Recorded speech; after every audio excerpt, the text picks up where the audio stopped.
suddenly you're hit with a question that throws you completely off guard. It's like all your preparation flies right out the window. Exactly. And that's what we're diving into today, those unexpected interview landmines, those seemingly innocent comments that could actually sabotage your chances. Because sometimes it's not about giving the perfect answer, it's about knowing what not to say. Exactly. And we've got a great source to help us navigate this interview minefield, a popular YouTube video by CareerVids called What Not to Say in a Job Interview. It's a classic. And what's so interesting about CareerVids' approach is how they flip the script. Instead of just focusing on what you should say, they highlight those subtle slip-ups that can send the wrong message. Right, it's like those little things that can make or break a first date. Exactly, like forgetting your date's name or what they do for a living. Oh, that's the worst. But speaking of interview faux pas, CareerVids' first no-no really surprised me. Apparently asking, "What does your company do?" is a huge red flag.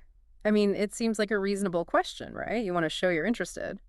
It might seem that way, but especially if the company's information is readily available online, it can actually backfire. It suggests you haven't done your homework and maybe you're not that invested in the opportunity. Okay, yeah, I can see how that would come across as a little lazy. Like you didn't even bother to glance at their website before showing up. Exactly. It's like saying, tell me everything I should already know. Instead, imagine walking into that interview armed with insights from their website, maybe even mentioning a recent project that resonated with you.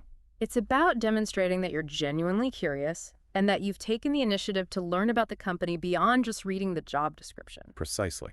It shows you're proactive and genuinely interested, which can go a long way in making a good impression. So, next time, skip the generic "what do you do" question and instead impress them with your insightful observations about their latest marketing campaign or product launch. Now that's how you make a memorable first impression. Okay, so we've tackled the first interview landmine. What's next on CareerVids' list of conversational pitfalls? This one might seem like common sense, but you'd be surprised how many people fall into this trap. Bad-mouthing past employers. Okay, that one seems like a no-brainer, but I've definitely been tempted to vent in interviews before, especially if a previous job was particularly rough. It's totally understandable to feel that way, but negativity rarely reflects well on the speaker.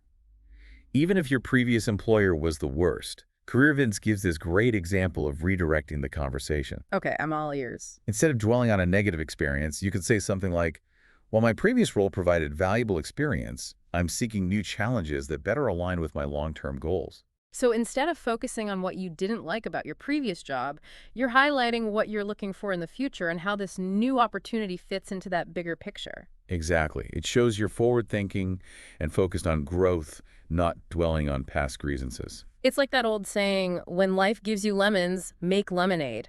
Except in this case, you're turning a potentially negative situation into an opportunity to showcase your ambition and career goals. And who doesn't love a good glass of lemonade? Right. Okay, so we've talked about doing your research and avoiding negativity. What's next on CareerVids' list of interview landmines? Now it's time to tackle the dreaded weakness question. And CareerVids says claiming to have no weaknesses is a major no-no. Really? I always thought the goal was to downplay any flaws and present yourself as the ideal candidate. It might seem counterintuitive, but pretending to be perfect can actually backfire. It makes you seem less self-aware and might even come across as insincere. So how do you walk that tightrope? How do you acknowledge your weaknesses without sabotaging your chances? CareerVids suggests framing your weaknesses as opportunities for growth.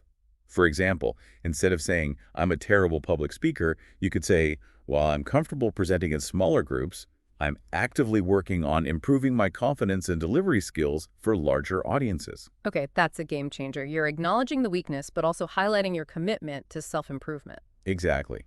It's all about demonstrating that growth mindset, that you're not afraid to acknowledge areas where you can develop further.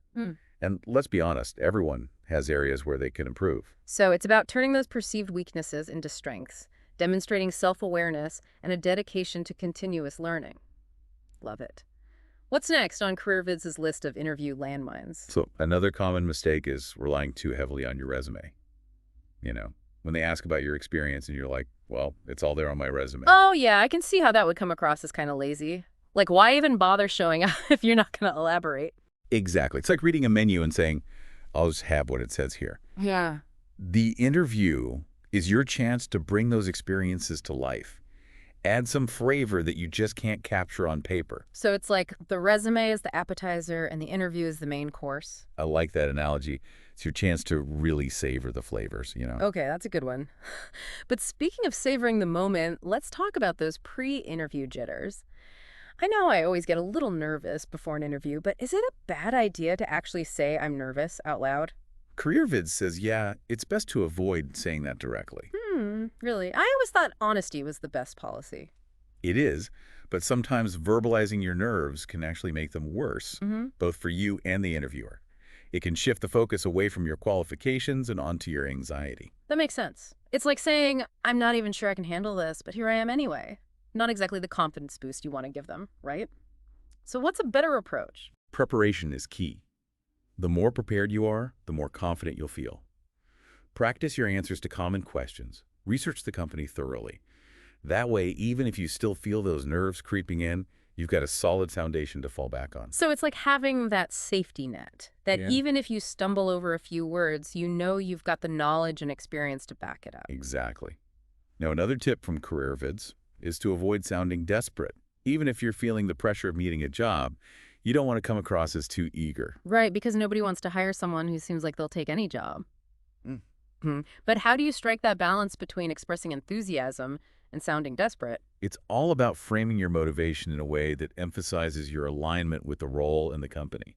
Instead of saying, I need a job, A-N-Y job, try something like, I'm really drawn to this opportunity because it aligns with my skills and mention a specific skill and my passion for mention something relevant to the company's work. Oh, I see what you mean. So you're shifting the focus from your need for a job to your passion for the work itself. Exactly. It's subtle, but it makes a big difference. It's like the difference between saying, I need to eat, and that dish looks amazing. Can you tell me more about the ingredients? Perfect analogy. Speaking of things that can make or break an interview, let's talk about salary expectations.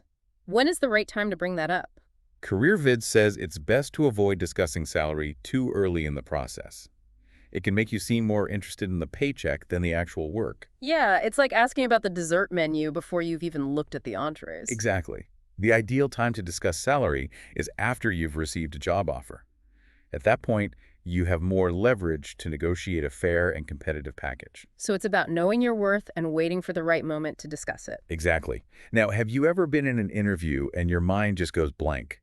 Like you completely draw a blank on a question? Oh, totally. It's like someone hit the reset button in my brain. CareerVids has some great advice for handling those brain freeze moments. First, don't be afraid to buy yourself some time. You can say something like, that's a great question.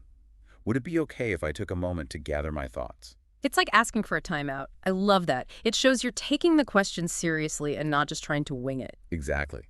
And if you still can't come up with an answer on the spot, you can always offer to research it and follow up later. You could say something like, I want to make sure I provide you with a well-thought-out response. Would it be all right if I did a little research and got back to you with a more complete answer after the interview? So you're showing initiative and a willingness to go the extra mile even after the interview is over? Exactly. It shows you're committed to finding the right answer, even if it takes a little extra time. I like it. Okay, what else does CareerVids suggest? Let's talk about career aspirations. CareerVids says it's generally not a good idea to say something like, I want your job, even if you mean it as a compliment. Oh yeah, I can see how that could come across the wrong way. It's like you're already measuring them for their coffin. Exactly. It's great to be ambitious, but you want to frame your aspirations in a way that benefits the company, not just your own career ladder. Focus on the skills you want to develop and the impact you want to make within the organization. So instead of aiming for a specific position, you're showing them that you're invested in growing with the company. Precisely. You want to be seen as someone who's in it for the long haul, who's committed to contributing to the company's success. Okay, that makes sense. So what's next on CareerVids' list of interview do's and don'ts? This last one is crucial. Always, and I mean always, have questions prepared for when they ask, do you have any questions for me? Because saying no is like saying, nope, I'm good, I've heard enough. Exactly. It makes you seem disinterested, like you haven't really been paying attention. This is your opportunity to gather valuable insights about the role, the company, the team, everything. So it's not just about them grilling you. It's your chance to see if they're a good fit for you too. But what kind of questions should you ask? Because you don't want to ask something that makes you sound clueless. CareerVids gives 3 great examples that you can adapt to almost any interview. One is, what would success in this position look like in the first 12 months? Ooh, I like that one. It shows you're already thinking about concrete goals and how you can contribute. Right. And the second one is, can you tell me more about the team I would be working with? Because who you work with is just as important as the work itself, am I right? 100%. And the final question is, what opportunities for training and professional development are there? So you're showing them that you're invested in your own growth, which is a huge plus for any employer. Exactly. You're basically saying, I'm here to learn and grow with you. These are fantastic. They're not just generic questions. They're designed to spark a real conversation. And that's what you want, an engaging, insightful conversation that gives you a better understanding of the company and the role. Now, I know we're focusing on CareerVids' free YouTube video, but they also mention some paid resources on their website. Have you had a chance to check those out? I have. And they seem really comprehensive. Yeah. They've got everything from salary negotiation scripts to body language tips to ready-made resume templates. Wow. Okay. Tell me more about these salary negotiation scripts. Is it really as simple as memorizing a few lines? Not quite. It's not about sounding like a robot. It's about having a framework for articulating your worth confidently and effectively. Yeah. It's like, think of it like this. You wouldn't go into a big presentation without practicing your key points. No way. I'd be a total mess. Exactly. The same goes for salary negotiation. Having a clear idea of your target salary, your value proposition, and how to respond to common negotiation tactics can make a huge difference in getting what you deserve. It's like having a cheat sheet for one of the most important conversations in your career. Precisely. And speaking of first impressions, CareerVids' paid pack also includes a whole section on body language. Oh, that's so important. It's not just what you say, it's how you say it. Our posture, our eye contact, even our hand gestures can speak volumes. Absolutely. While you don't want to be overly self-conscious of every move you make during an interview, it's good to be mindful of your overall demeanor. Like, making eye contact shows that you're engaged and listening. It's like that thing where you make eye contact with someone across a crowded room. It shows you're present and interested. Exactly. And a genuine smile can go a long way in creating a positive and approachable impression. So we've got good eye contact, genuine smile. What else? Posture is another big one. Sitting up straight with your shoulders relaxed conveys confidence. Slouching can make you seem disinterested or lacking energy. Right, because nobody wants to hire a slouch. So confident and engaged. Got it. What about hand gestures? Some movement is natural, but too much fidgeting can be distracting. It's all about finding that balance between being animated and being distracting. It's like you're trying to hit that sweet spot between being a statue and a wild animal. Exactly. And remember, body language is a two-way street. Pay attention to the interviewer's nonverbal cues, too. Are they leaning in when you speak? Are they maintaining eye contact? These little cues can tell you a lot about how you're being perceived. It's like you're reading the room trying to pick up on those unspoken signals. Exactly. Now tell me, you're curious about those CV and resume templates they offer. What do you think makes them stand out? Lay it on me. Well, we don't have access to the exact templates without the paid content, but we can make some educated guesses based on CareerVids' whole approach. Okay, let's put on our detective hats. What are you thinking? Well, remember how they emphasize tailoring your message to each specific company? My guess is their templates encourage that same level of customization. Makes sense. It's not about having a one-size-fits-all resume. It's about creating a story that highlights your most relevant skills for each opportunity. Exactly. And remember how they stressed using strong action verbs and quantifiable results in your interview answers?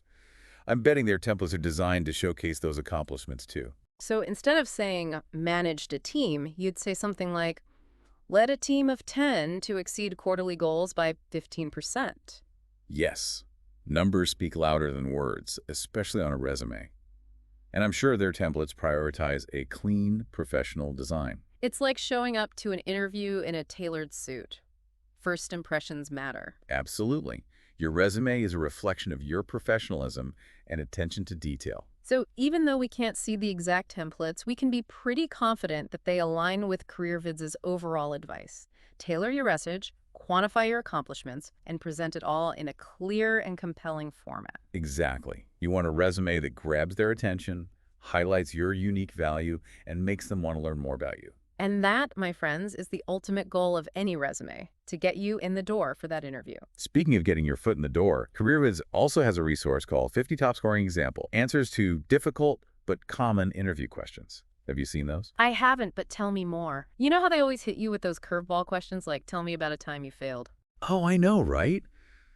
Those behavioral questions can be tough, even when you know the STAR method. Exactly. Having some actual example answers to look at would be amazing. It's like having a secret weapon. It's like having a personal interview coach in your back pocket, whispering the perfect response in your ear. I love it.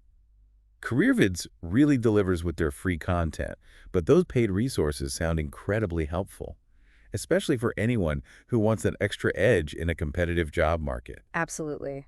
They provide that extra layer of support and guidance that can make all the difference. You know, there's one more little nugget of wisdom from the video that I want to touch on before we wrap up today. I'm all ears. What else got your attention? It's like we always say, a job interview isn't just about them evaluating you. It's also a chance for you to size them up. Exactly. They're trying to figure out if you're a good fit for the role and the company culture, but you should be doing the same thing. It's so easy to get caught up in trying to impress them that we forget we have a say in this too. Right. Like you're not just looking for any job at this point. You're looking for a place where you can actually see yourself thriving. Totally. So how can our listeners use the interview to figure out if the company is actually a good match for them? I'd say it starts with self-awareness. Before you even walk into the interview, take some time to think about what you're really looking for in a job and in a company. Like, what are your non-negotiables? Exactly. What are your values? What kind of work environment do you thrive in? Once you have those answers, you can start asking questions that help you gather the information you need. So instead of just asking about the day-to-day responsibilities, you might ask something like, can you tell me more about the company's management style? Perfect. Or what opportunities are there for professional growth within the company? Or even, how does the company prioritize work-life balance? Ooh, those are good ones. Right. And by asking these kinds of questions, you're not just getting information. You're also signaling to the interviewer that you're thinking long-term. That you're not just looking for a job, you're looking for a career. Exactly. And that can make a big difference to employers. It's all about finding that perfect match, that win-win situation where both the employee and the employer benefit. Absolutely.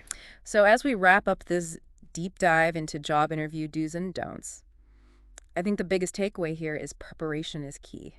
Definitely. But don't forget to let your personality shine through. Exactly. Be prepared, be professional, but also be yourself. Because the right company will appreciate you for who you are. Couldn't have said it better myself. Okay, folks, that's a wrap on another deep dive into the world of career advice. We hope you learned some valuable tips and tricks for acing your next job interview. And remember, you've got this. Go out there and land that dream job. Until next time, happy job hunting.